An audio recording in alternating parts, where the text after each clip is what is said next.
Good morning, boys and girls. This is Miss Bomar, and I'm back with you for a reading lesson today.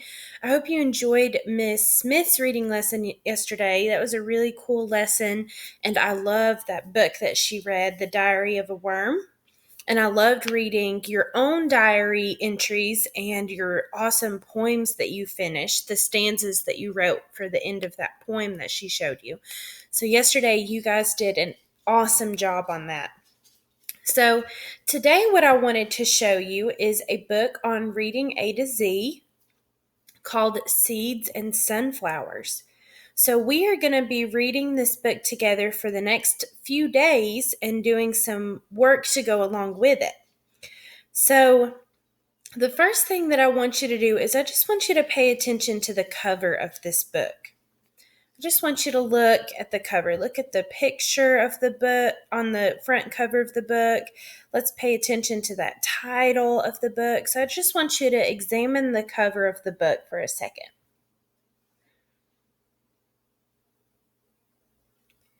Okay. Something that I noticed on the cover of this book is the title.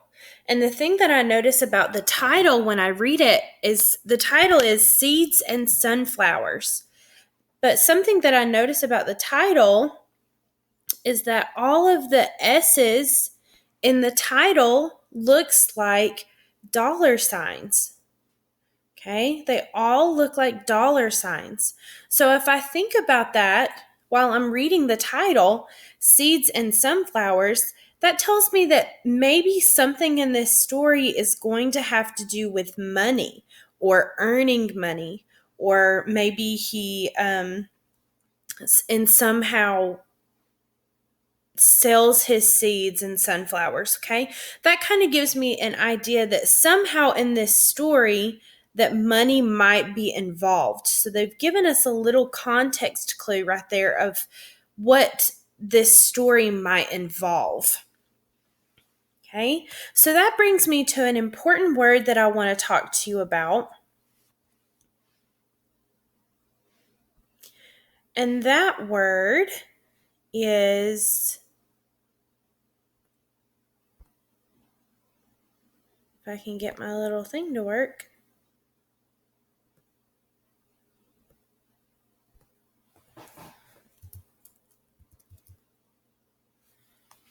Well, it's not working right now, so that's okay. But that word that I want to talk to you about is consumer.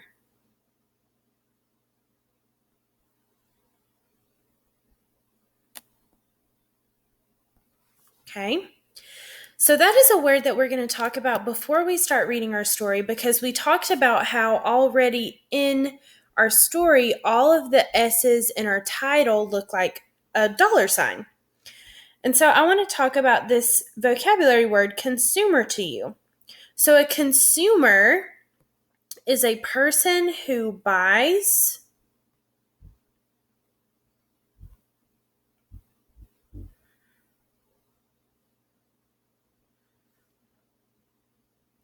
and I'd like for you to take out a piece of paper and write this down also, just so you can have it with you. A consumer is a person who buys goods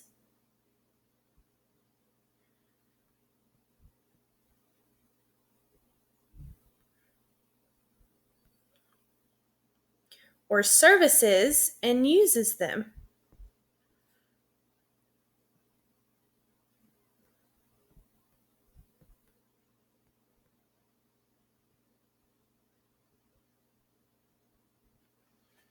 Okay, so a person who buys goods or services and uses them. Okay, and we had talked about when we were still in school about goods and services. Okay, so if you remember back to school, goods are things that we can buy, like things from the grocery store.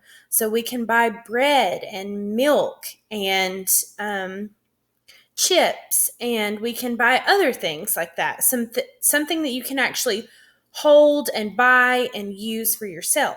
But we can also buy services. So if we pay for somebody's services, we might pay for someone to fix our car, or we might pay for somebody to mow our lawn, or we might pay somebody to go out and work in our garden for us. Okay, so we can pay for services for people to offer their services to us. So I would pay like a mechanic to offer his services to help fix my car when it's not working or needs something done on it. Okay, so that is what a consumer is. It is a person who buys those goods or services from somebody else. So we're all consumers. Okay, I'm a consumer every time I go to the grocery store or every time I pay to have my car fixed. You might be a consumer when you go to the store, when you buy yourself a toy with your own money that you've earned. Okay, we're all consumers.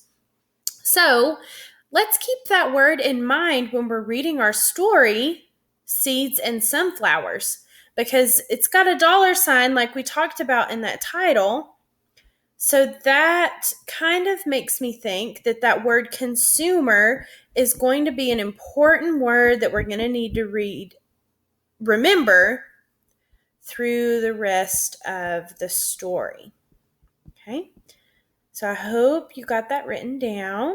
If I can get it all erased, we will start our story. Okay, so Seeds and Sunflowers. And I also chose this book because it goes along perfectly with what Miss Smith has been talking about in science so far. So you've been talking a lot about seeds and flowers and soil and planting. So this is a really good book that brings in some of the science standards that Miss Smith was talking to you about. Okay? Now, our focus question, whose experience with the sunflowers was more valuable, Mike or Astor's? So we are going to be coming back to that question. And then we have our important words to know. So those are going to be our important vocabulary words that we're going to want to stop and talk about while we're reading. I've got another idea, Mike announced. He was sitting at the kitchen table, cracking the shells of sunflower seeds between his molars, spitting them out, then eating the seeds. Another idea for making money? Asked Miss McCarthy. Mike nodded and pulled another seed out of his bag. Okay, so we've already got an idea that somehow in the story, Mike is going to be making money, or he wants to come up with an idea to make money. Okay, so we're going to have maybe some consumers coming to Mike for something.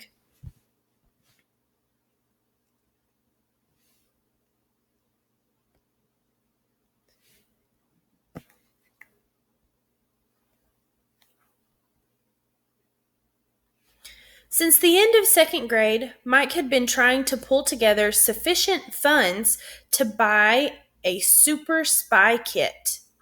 A retail kit was $75, but Mike's friend Derek had offered to sell his kit to Mike for $25. What a bargain! So far, Mike had managed to get together even that amount. Hadn't managed to get together even that amount, but he was not a quitter. Okay, so we have already a couple of our vocabulary words in our story so far, and I also want to talk about these words, sufficient funds. Okay, so it said Mike had been trying to pull together sufficient funds to buy a super spy kit. Okay, so if I use my context clues, I know that he is trying to buy something. So if you're trying to buy something, what do you need? Money. Yeah, you need money. So if I need money to buy something, then that must mean that sufficient funds means that he needs a good amount of money to buy the super spy kit. Okay? So if you want to write these vocabulary words down as we talk about them, you can.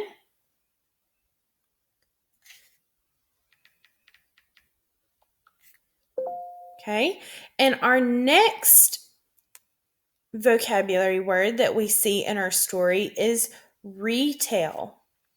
Okay, I wonder what retail is. We're talking about the Super Spy Kit, and it says a retail kit was $75. Okay, so that kind of a retail kit makes me think that maybe the kit that you would find in a store, a retail store. Okay, so maybe like a Walmart. Okay, the retail kit. So the kit that you would find in the store was $75. So that one was really expensive. But Mike offered, his friend Derek offered to sell his kit for $25. So he could have gotten it a lot cheaper, but he didn't have even the money to get that one either. Okay.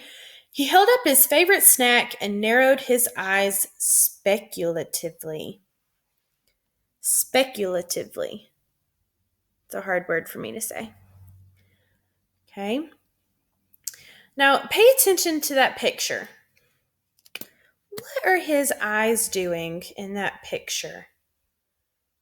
It says he narrowed his eyes speculatively. Pay attention to what his eyes are doing.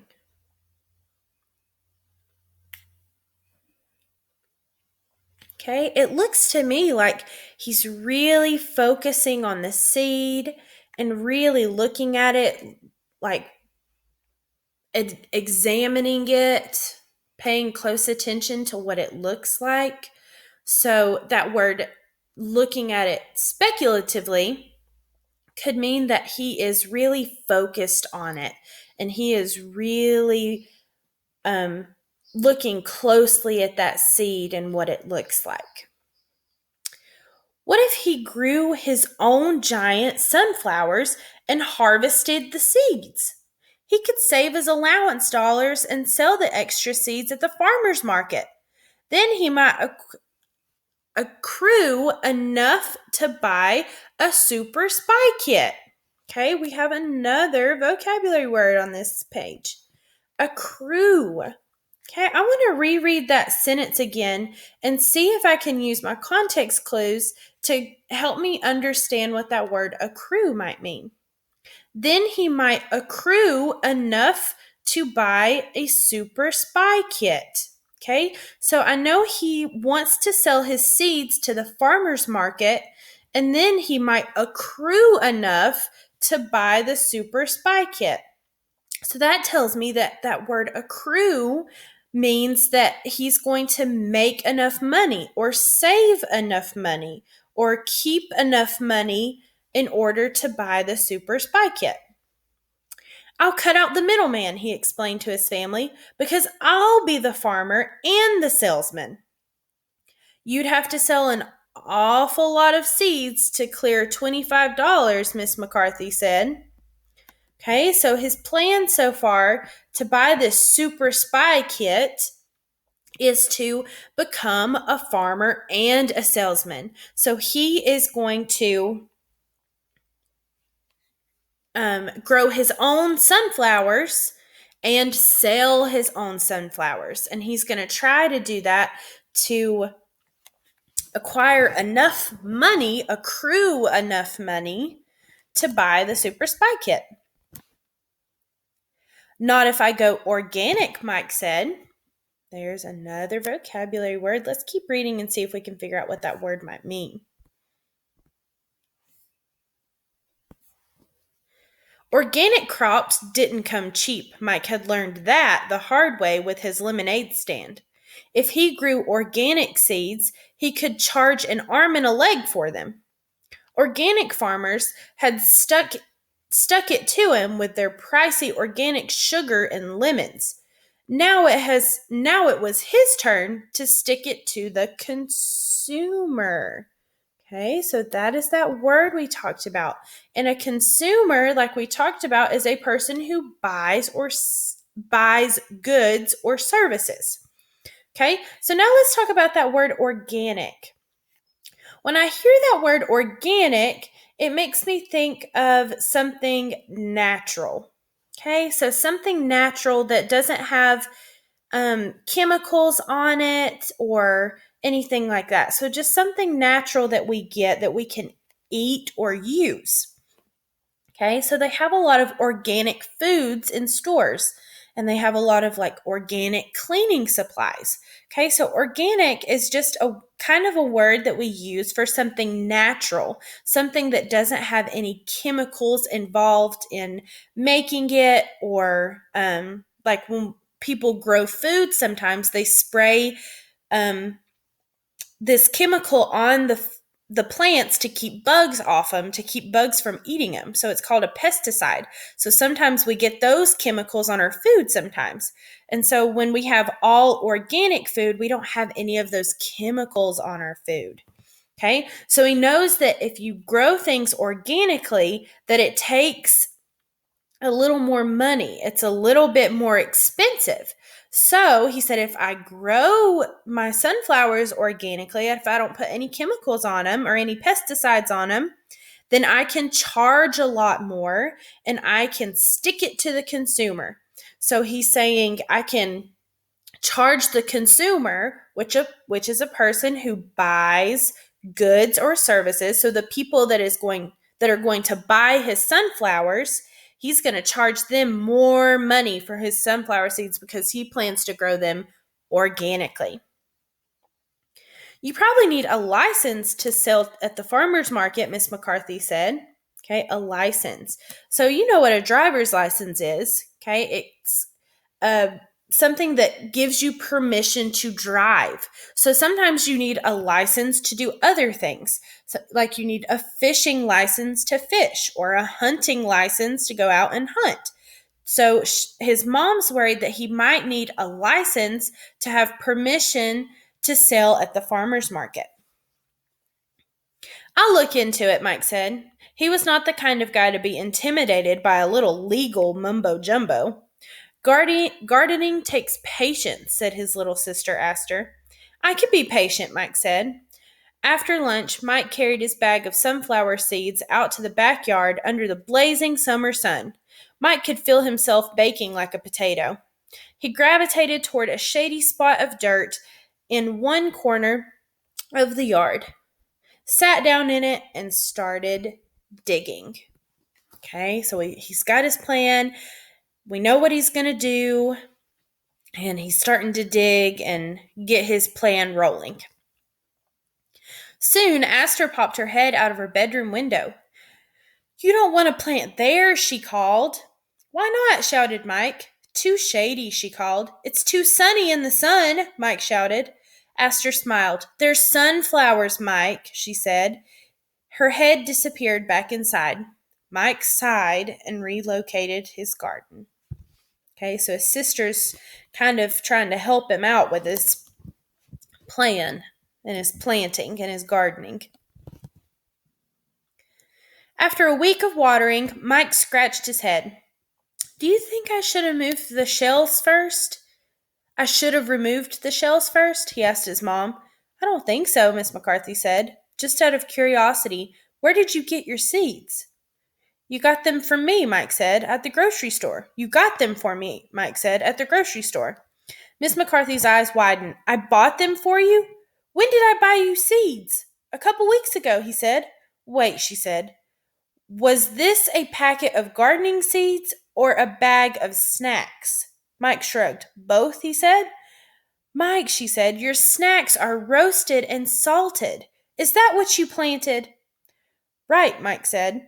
Roasted, salted, and organic.